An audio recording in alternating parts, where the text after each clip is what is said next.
introduce as they arise, if that's all right. We're going to be talking about the Independent Commission on Primary Assessment that the union is sponsoring, commissioning, which is, we hope, going to come up with some real findings about the nature of assessment, how it takes place, and some suggestions for how perhaps assessment could look and be improved. Something that I know, certainly in this room and on conference floor today, everybody has an interest in getting to grips with. So there's a few. So I will introduce myself. My name's Jess Edwards, and I'm a national executive member, one of the national executive members for Inner London, and I'm chair of the union's policy research and campaigns committee.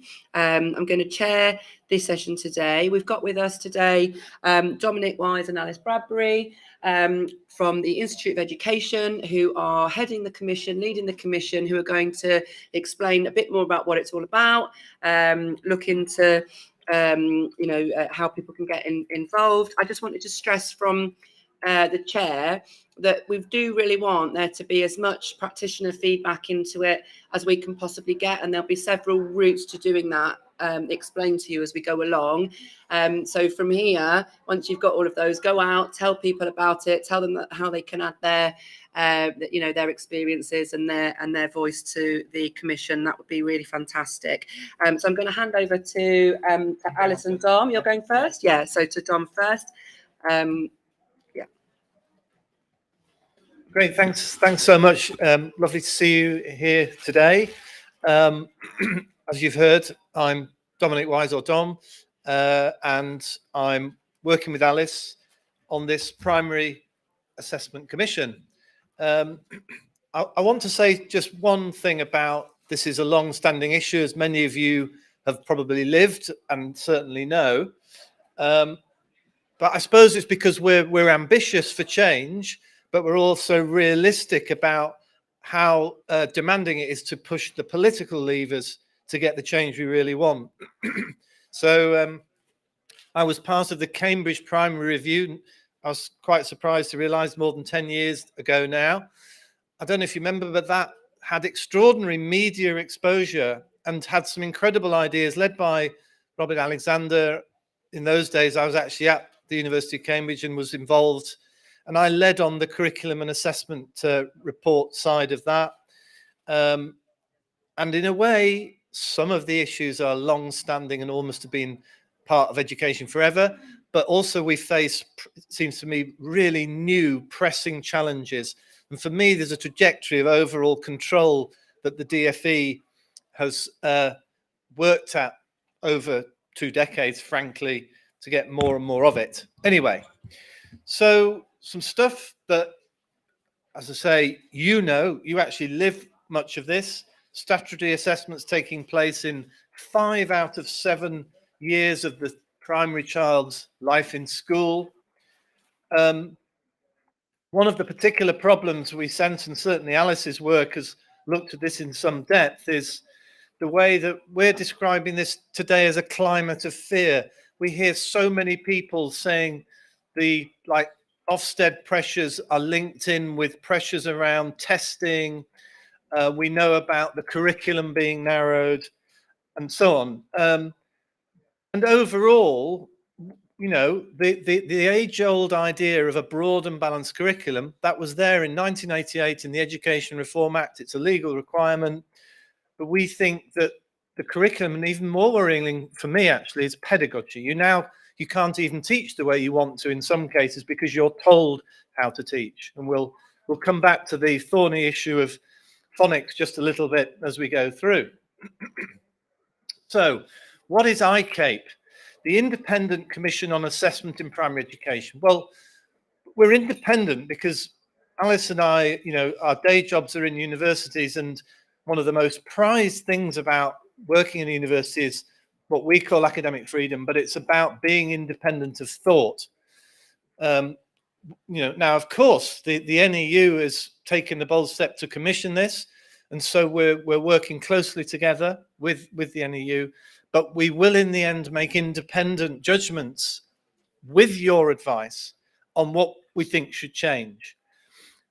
We're also very keen. I, by the way, was on the NEU commissioned equivalent for secondary education, which produced some really important principles, we think, some of which apply very well to primary. We're not going to reinvent the wheel. We're going to take note of those and other things. But what's crucial for us is not just to make a strong statement about what's wrong, of which we will, but also to say, how can we do things better? We've got to make things better for children, for teachers, and frankly, for society. So with whatever means we've got, whichever levers we can pull, we need to try and recommend things that will make things better, irrespective of which government comes next.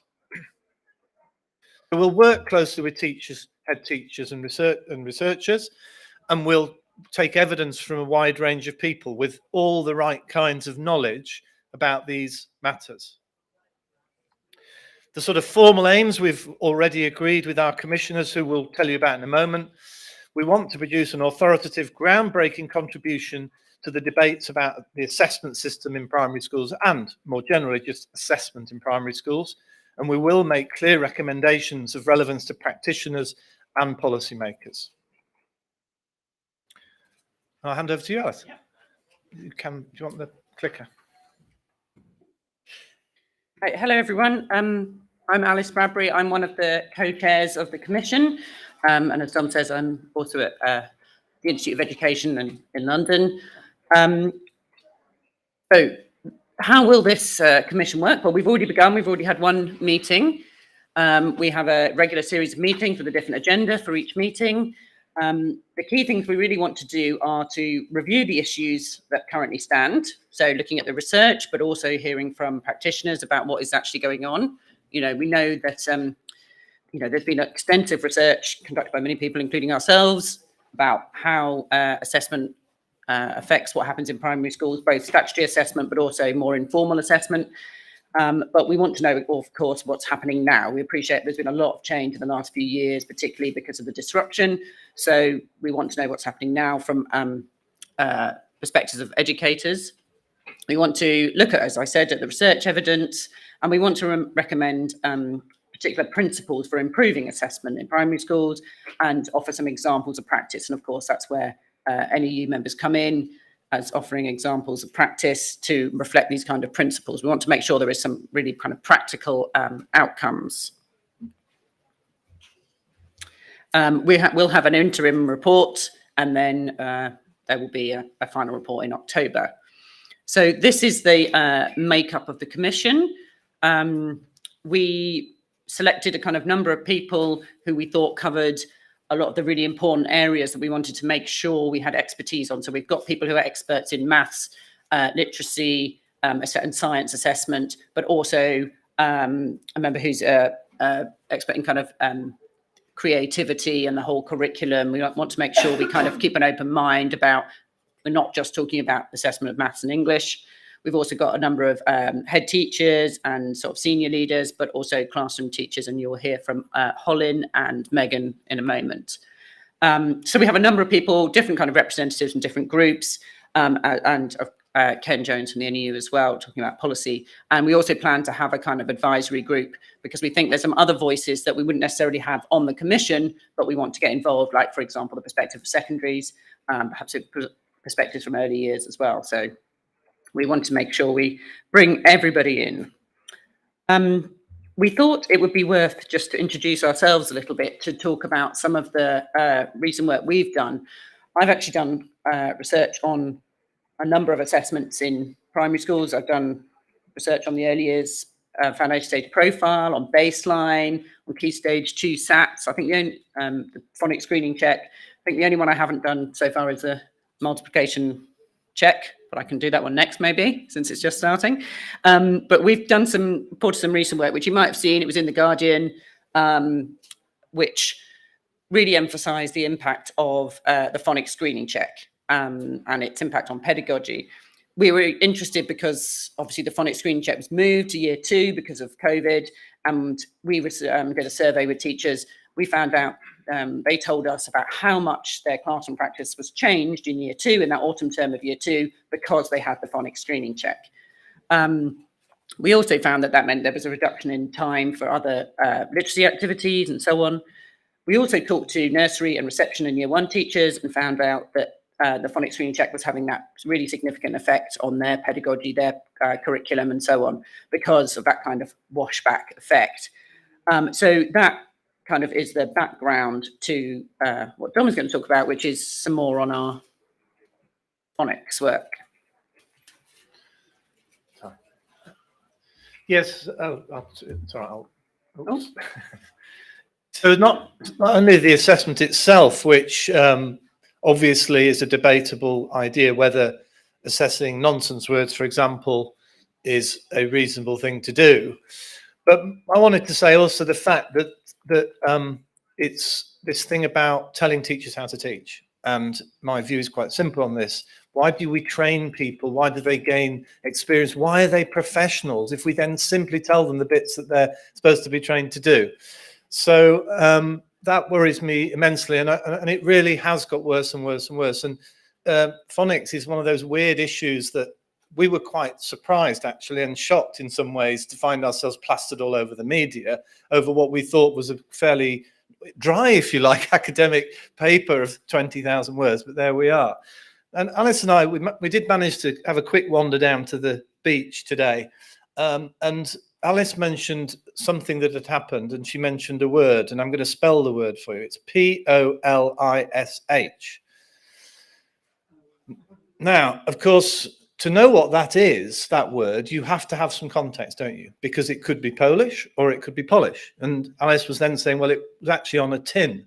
And this is in relation to one of her children, sort of at that stage of learning to crack the code. Now, I then said, well, it's interesting, isn't it? Because in this framework for reading, the one that's got Nick Gibb at the front of it saying how proud he is of all this work he's done for a decade, making sure that phonics is pretty much the only thing of any interest to anyone, so he sees it. He says, you know, there's something that says almost as bad as this: don't let children think about the meaning. Don't let them look at word shapes. Don't let them do this. Just ram the phonics down their throats, and that only, you see. I am exaggerating slightly.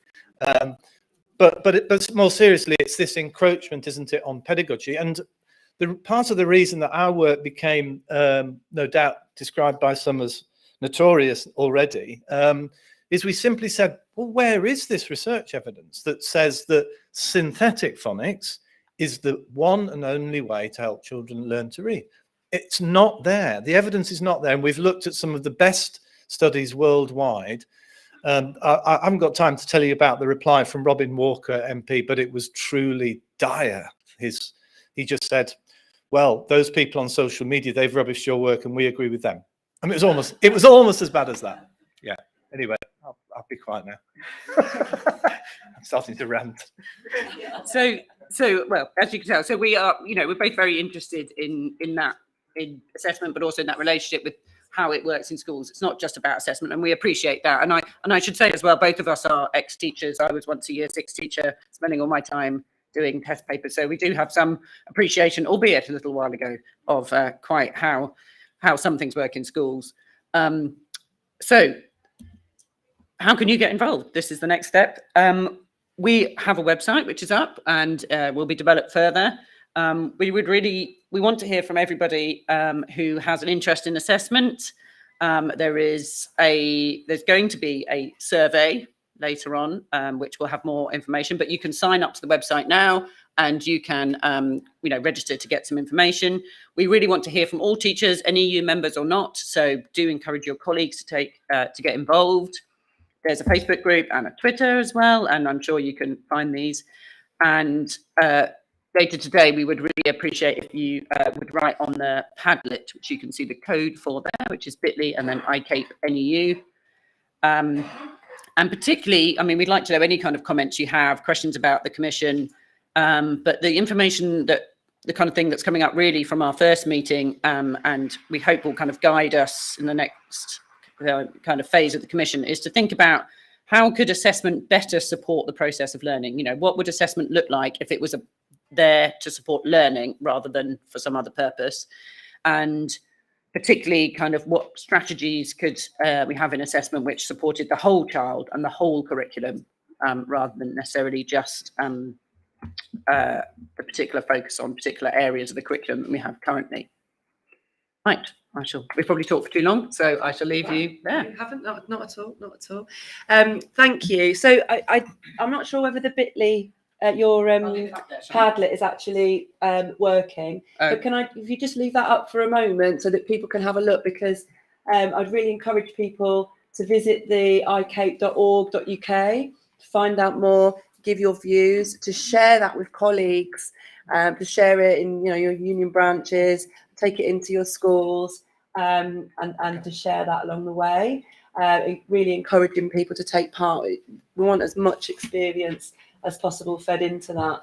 And the Twitter and the Facebook pages in particular, if you want to be kept up to date with the work that's going on, if you want to, I'm sure there's threads and things on there that you can follow. So I think as well, there should be, we are launching in the NEU. I thought we were going to have this up on the next, would you mind? Thank you. So the NEU has launched a new section of the Guild app. I don't know if people have seen this, the Subsite Guild, a conversation on there around the primary assessment network, and this is not linked to the commission. This is our work, union work, but obviously there'll be lots of discussion and stuff about the commission on there. But please sign up to be part of the primary assessment network.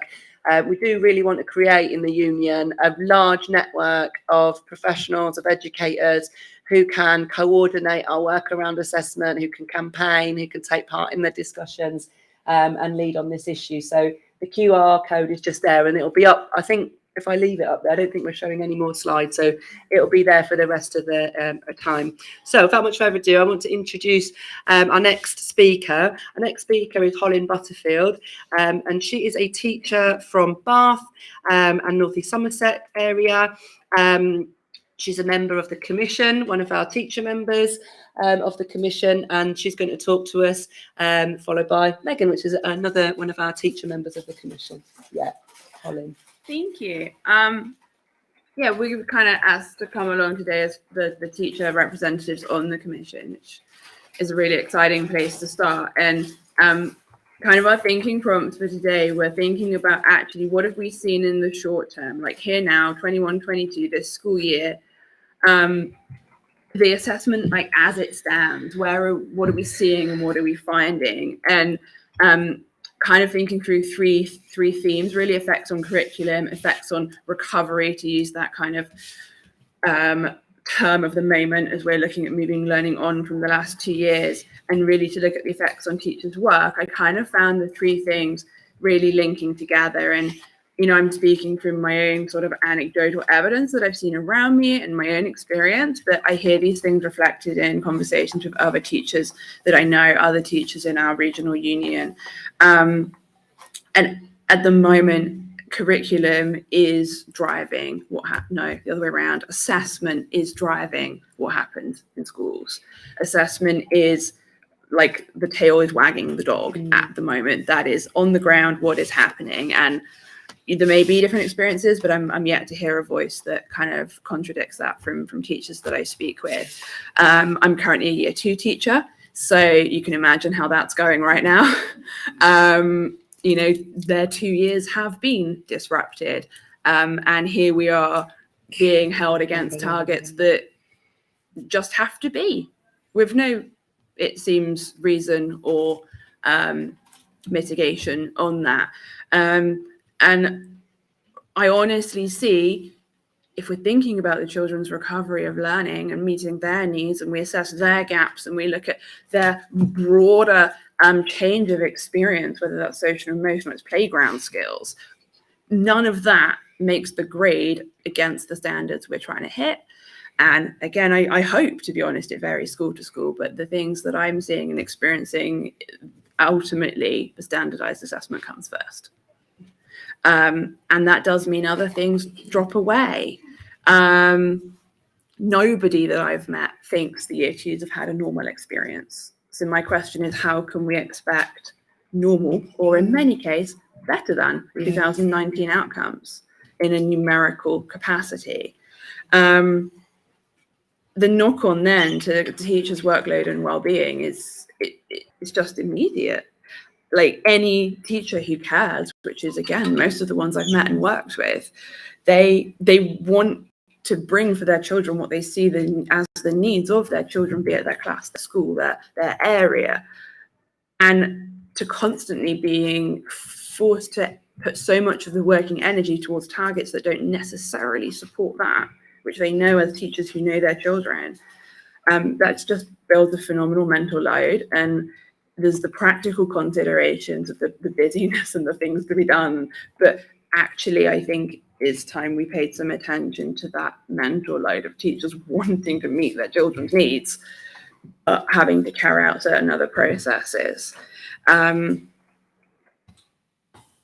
So kind of when I try to step back and think a bit more in the long-term experience and how have we got to this point, the system I feel is fundamentally geared towards accountability. It's assessment for accountability, not for learning.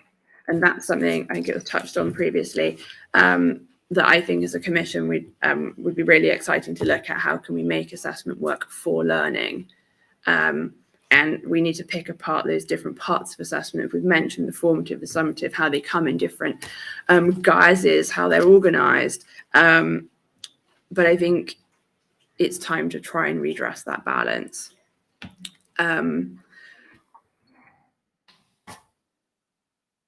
So kind of that leads on to the hopes for the commission, really. I see this as a really powerful opportunity to bring classroom experience, teacher voices, ours as people sitting on the commission, but we've mentioned the ways a much broader range of teacher voices can be included, to bring that real experience so that we can actually make hopefully some proposals that are realistic and work for teachers and their children, because that element is there in the mix with the academic research and the educational background and the policy perspectives, and those different understandings coming together, I feel presents us with an opportunity to begin to create some new thinking. We do need a solution that is kind of rigorous, checks the boxes, and we can be confident in. But I would hope that we can find one that works fundamentally for the children in our schools and that supports their learning ahead of other purposes that it may serve. Thank you. Before I bring Megan in, I just wanted to introduce another speaker. Our speaker is somebody that you will all recognise, but might not know, is a very passionate and committed primary school teacher. And I know that from first-hand experience when I worked alongside him when he worked in our early years. It's your president, Daniel Kebede, who's come to speak to us. Oh, brilliant. Okay, I can't stop very long, I'm afraid. I'm doing the rounds, but this is just such a really important meeting, isn't it? We have to absolutely reform the way assessment happens in our primary education settings. And that is what we mean, reform, because we all assess children all the time, and that's not the issue. The issue is the nature of SATs, high stakes testing, and this brutal baseline assessments that have been introduced, you know, at a time when children are just starting their school career, you know, having to that settling in time completely disturbed by something completely alien. So please keep on building the movement for change, because we're going to have to. We've seen what Zahawi wants from the education white paper. He wants SATs.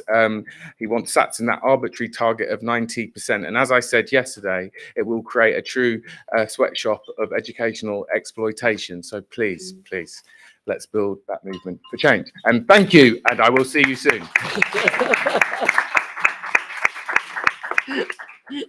Thank you, Daniel. I'm going to introduce our final speaker before handing over to you guys. So this is Megan Quinn. She is a teacher in Camden, primary school teacher in Camden, somebody I've known and worked alongside for quite a while now in the union and in, teaching and stuff, really. So Megan's is one of the other teacher members, on the commissions. Megan. Hi, yeah, so I'm like Colin, just really excited to have this opportunity to be part of this independent commission. I think it's so important in terms of the broad professionals involved in the commission for assessment to be explored. And as Daniel said, we really desperately do need reform. I've spent most of my 12 years teaching in Key Stage 2, but I'm actually in my second year of reception at the moment in Camden. So I carried out the reintroduced baseline assessment for the first time with my reception class this year, and I just wanted to speak a little bit about that first of all. The baseline assessment, which was reintroduced in 2015 and scrapped, and this is a reintroduction. It was carried out in the first 6 weeks of the children starting school. A literacy and maths assessment that took in total 20 hours for the 60 children in our reception cohort. It involved us closing one of our classrooms for 2 hours every morning for 2 weeks without additional cover because of the continued disruption of COVID and, you know, the really difficult situation that we're working in. And it involved the children answering questions about literacy and maths that were quite alien to them, and I felt put them in a situation where they were getting things wrong, basically. So from the point of view of an assessment, I guess for myself and my colleague, as well as the fact that it took an adult away from the settling in process and from, you know, the all of the children, it also meant that we couldn't carry out our own baseline assessments that have existed in our school for a very long time. And those baseline assessments are, created in a really appropriate way for the children. They often don't, they don't know that the assessments are taking place. They're collaborative, they're playing. Often from those assessments, you learn something that you didn't expect to learn as well. So they're open-ended enough that they create the opportunities for the children to show you something about themselves that you didn't even know you were looking for until they showed that to you. And I guess just on another level, so as that interruption, it not being as useful as the baseline assessment that we then couldn't carry out, on another level, the fact that it is so closely tied to accountability and is all about the measurement of progress for the government and not about the children in the class, really builds on what Colin has already talked about in terms of assessment being the driver for what teachers are teaching in schools and what teachers are doing. And I've got big concerns about parental awareness. I don't think the parents at my school, we did say that the baseline assessment was happening, but actually we've got a situation where children below the statutory school age are being assessed without their parents' knowledge, potentially, for an accountability measure. So I've been like a long time, I've felt very passionately about assessment for a long time, and I've been involved in the NEU and their campaigns for a long time, for all the reasons that have already been described. And I think that what we need is for teachers to have that. We need rigorous systems of assessment. That's important, but we need it to be about the children, and we need to start with the children. And I think the education white paper that was published, it talked about reducing teacher workload by creating resources for teachers to use, which is fine. But actually, I think what educators need is freedom from the accountability measures that are in place, because actually I get the energy that I get from teaching comes from the planning and assessment cycle when I've got the space to engage in that with the children directly in front of me. And, we've got so many challenges that we've heard about in conference in terms of developing anti-racist curriculums, in terms of meeting the needs of the SEND children in our schools, so many, too many to mention. But I really hope that this independent commission can, really present the alternative voice and the voice of the children in our schools who really need us to be speaking out for them. The cohort of reception children that I taught last year in year one, I mean, half of the children, as you'd expect, didn't meet a good level of development at the end of reception, but that they've gone into year one and are faced with a completely inappropriate curriculum and style of learning, majorly driven by the phonics assessment checks, by the Key Stage 2 the Key Stage 1 assessments that Colin has talked about as well. You know, that's just so wrong. So I'd really encourage you to spread the word and get as many people involved in the Independent Commission so that it can really represent the voices of classroom teachers everywhere. Thank you.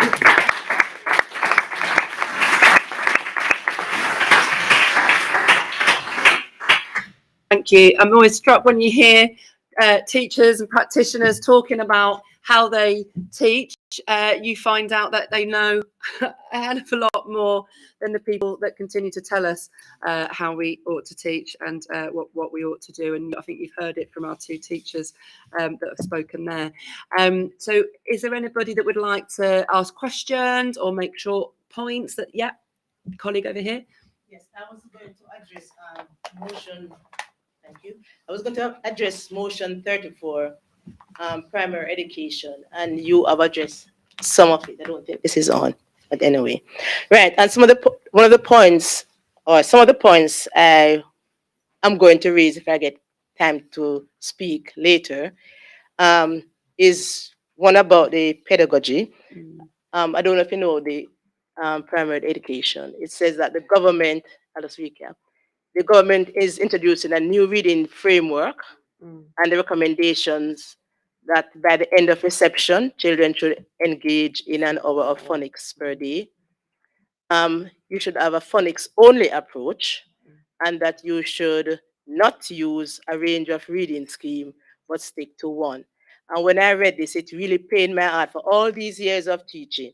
And I am now going to retire this year, and I'm saying, for me, for one, that I did my thesis about reading in early 1990s, and I read that phonics is only one way, but there are other ways. And I looked up this morning and I said, what research have been done? And all the research I have read saying that phonics is one way, but that's not the only way, and that there are other ways that we should engage with. And then I was going to ask the question. I don't know if I should tell it now or should wait until this afternoon. Well, you might have the chance to do both. Yes, I was going to say, how many of you are siblings? You're a sibling. How many of you are an aunt, uncle, parent, grandparent? And one way of bonding with your children or other is to read. Yeah. I read with my children. My children could read by age 5. My daughter could read the Bible. And one of the things, it was through phonics. I read to her every night. So she got the exposure. And one of the words I was going to use as an example, you use Polish, but I was going to use something similar. If you know the word step and you know the word hen and you put it together, what do you get? Stephen. The children will say step hen. Yeah. But reading to them and talking about their culture and so forth, you will know that somebody named Stephen and it's spelled step hen. So what I'm saying is that there are different. I was going to talk about the pedagogy. I'm talking about our experience in education. That when I did my research, I said we read, we use pictures, we play games, we have all of these other experiences, and we cannot just limit to just phonics. Yes, because one size does not fit all children. Because if you look at our children, we realize some children learn different ways. I've taught in year 6 for most of my life, and we have got very good results by not sticking to any of these silliness. Yes, yes, because and my children, we got 94% reading, all right through. I'm talking if you look at our school data from I went to that school, they jumped from 60 something to 80 something to 90 something in reading, because we did very approach and make the children excited, because they're not static. We make them excited, enjoy reading, because if we stick to this phonics thing and the children don't get enjoyment by the age of year 5, then what are we saying to them? That I rest my case.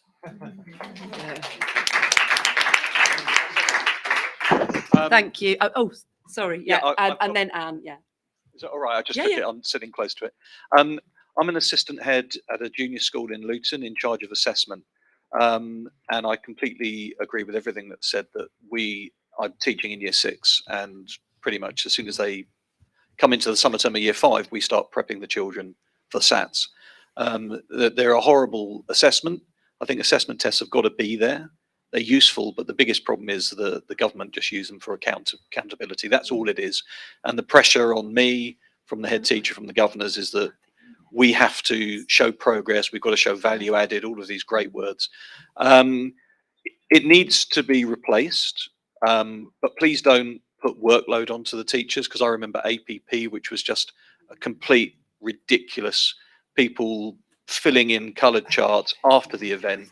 You know, when you look at it, testing is good, and I think actually it was really nice last year that we gave some of our children some of the previous SATs tests, and actually it was really informative, because we were able to do that at the end of the July term. We kept that internal data. We were able to do proper QLA analysis from it, and so we did that to our year 5 children, so we knew exactly what areas of weakness there are, and that's where assessment is. I think don't look at testing as testing. Summative testing is not bad. But it needs to inform, and it needs to add to it. Just because someone does really well in a test, it doesn't mean that they are great, because maybe, you don't know that, they may well have got that information from someone else. Maybe they've got weaknesses in other areas. It should all be about informing the teacher's judgment. And I think underlying all of this is we've got to get the political parties to, have you got anybody backing this as far as political parties go? That would be a question, because I know you're going to produce this fabulous report, which we will probably all welcome. But actually, if the people up, in charge don't really value it, you've already said what some comments have been to you. I think that we've got to try and get people to back what the report is going to say, if we're really going to get it, if we're going to get change. Thanks. Just on that, obviously we want to use the report is independent of political parties and everything, but it be something that we want to use to, when we talk to the political parties and we talk to MPs about, well, actually we've got this research that we've commissioned and conducted, and this is what it says, and this is the results of it, and so that it will inform our discussions in that way. So I've got I'm sorry, I've got Anne, and then I've got this colleague here. Was there anybody else after that? I think we probably can't fit too many more in. So so Anne, colleague here, and then we'll move on. Thanks. Okay, thank you. I was quite pleased, actually. I'm moving motion 34 tomorrow, and I was quite pleased that we didn't get to it this morning. Yeah.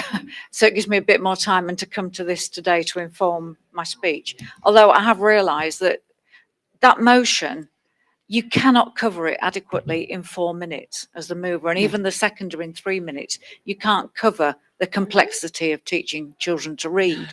And I think the framework is even worse than just promoting phonics, because it says that it's a whole list of things you should not do. You should not have props in the book corner. You should not have things in the water tray. It's so reductive. And I've just had my grandson to stay with me, and he loves Harry McClary. Harry McClary is not phonically regular by any means, but he loves it. He loves the sound of the language, and that is removed from this reading framework. And I think we probably need to emphasise that it's a recommendation. It's not statutory. It's guidance. But I do fear that people my age who were trained to use multiple methods to suit the needs of their children, those teachers are not in schools now, and they're leaving. And all admiration to our speakers that you're still holding the line on giving children a really good reading and language experience. But I fear that schools will take that document and try and implement it fully. And I I just cannot see the young children that I've taught. My career's been in early years. Somebody who may be just 4, an August birthday, sitting for 1 hour of phonics. I feel like saying to Nick Gibb, come and do it. Show us 1 hour of phonics with a child who's 4. And the idea that these children are behind, and I was a bit disappointed to hear the shadow minister talk about children being behind. This narrative of somehow there's some goal and all these children are behind and they've got to reach it. I've spoken for far too long, Jeff. But you see what I mean? You could have gone on, yeah.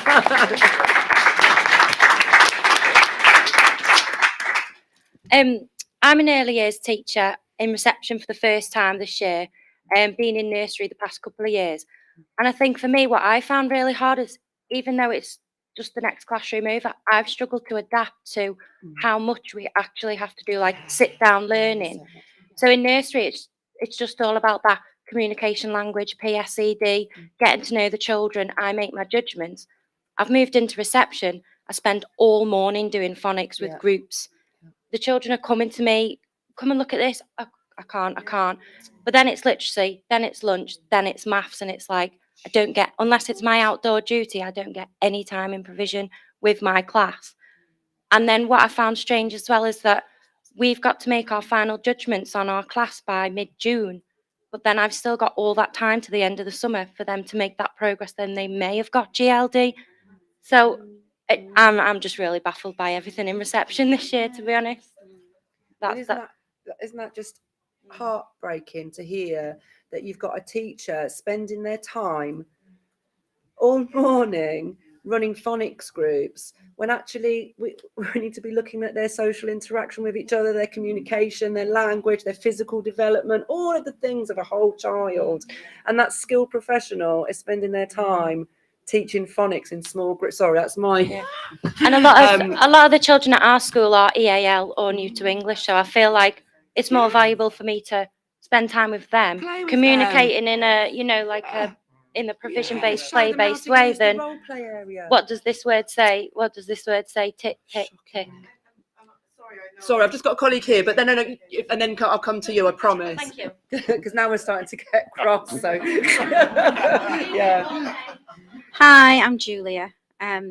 I wanted to just comment on, from a personal point of view, really. I am a classroom teacher. I teach year 4, but this is more in relation to my daughter, who I suspect is dyslexic. I'm currently waiting to have her privately assessed for dyslexia, as I have no other choice. There's no way of getting her assessed any other way. She's year 4 herself, 8 years old, currently about 2 years behind reading. But as she's started to become more fluent, it's become increasingly obvious that every word that she can read, she's memorized. Phonics has not worked for her remotely. And every time she comes across a word that she doesn't know, she cannot use the phonics to help her decode it. I'm now trying the chunking method, trying to chunk with her. And that's what they're doing in her school as well. So I'm horrified that they're pushing this as the only way to teach, because if my daughter's school subscribed to that method, what hope does she have of becoming a fluent reader? Thank you. I trained as a dyslexia specialist at one point with the British Dyslexia Association, and one of the things that they'll say is phonics isn't great for dyslexic children because it's a phonological processing disorder. Yeah. So you need other methods, and actually good dyslexia teaching is good teaching. Anyway, over to you. I was just going to say, it's just for the online viewers. Thank you. No, I was just going to follow on. I am a reception teacher, have been since I qualified as a teacher, and seeing the changes and how hard that is now, and the baseline just don't even start that. But it is our EAL children. So you're going through the phonics. They may pick it up. They pick up quite quickly. That's fantastic. They sound it out, they blend the word, they have no idea what that word means. And so then, when we look at our initial, when children come in without any English at all, English as a second language, you start off with books without words. And we're talking through those books, and we're spending time engaging, getting them to say a little bit of the story, what they can see. You're giving them the story. And those books are quite exciting. And that's the other thing. You then get to the phonic book, and it is the most lame, dry book in the world with at. Yeah. And that's it. And you could spend weeks trying to get them to do that. And then you're supposed to also ask them about, or get the children as they go through reception to understand comprehension. And before you can move them on, they've got to be able to answer questions. But if all you've done is taught them these words, then you say, so answer this question, and they look at you and they answer very literally. And some of the questions are fine, but when you get to those little, tricky ones, well, no, they can't do it. And then you say, oh, you're not ready for the next book. The whole thing needs, and I'm so glad that this is happening, but I hope that we get something out of it at the end so that we can, because when baseline was coming back in, there was a big voice to just abolish it, but it didn't. Nobody listened to even all the teachers saying, and all the parents, that it shouldn't come in. Nobody listened, and it came in. So I just hope we get some change. Thank you. Thank you. I'm just looking about closing remark. We do want to finish on time. I've got about 5 more minutes. If one of you two would like to just sort of wrap it up, or both of you, that'd be amazing. Are you sure you don't want any closing remark? Well, you could do. Yeah, we can say something. Well, I've got what I'll just call one more speaker then, right at the back there. Yeah. Go on for hours, but can I just say, can we all remember English is not a phonetic language? My daughter, who's recently graduated from the University of Nottingham with a first, would have failed her phonics test if she'd had to take it. She's too old, but she taught herself to sight read. We need to remember that one size doesn't fit all. That was it. Thank you. Thanks. I'm going to come back in the order that we took them. I don't know how you want to sort that out between the two of you, but and then I'll get on with it. Yeah, no, thank you. It's interesting how much of the discussion is about phonics. I mean, obviously we've been writing about phonics and we mentioned it, but I think people feel very strongly, and obviously the PSC is part of that jigsaw of pushing phonics, isn't it? It's also in the reading framework. It's in the schemes that you have to have. It's also in initial teacher training education as well now, which is also a kind of part of the jigsaw of them pushing phonics.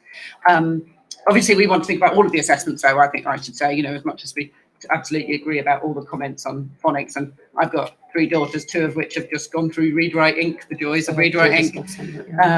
So if I have to read one more of those red ditty books, I may scream.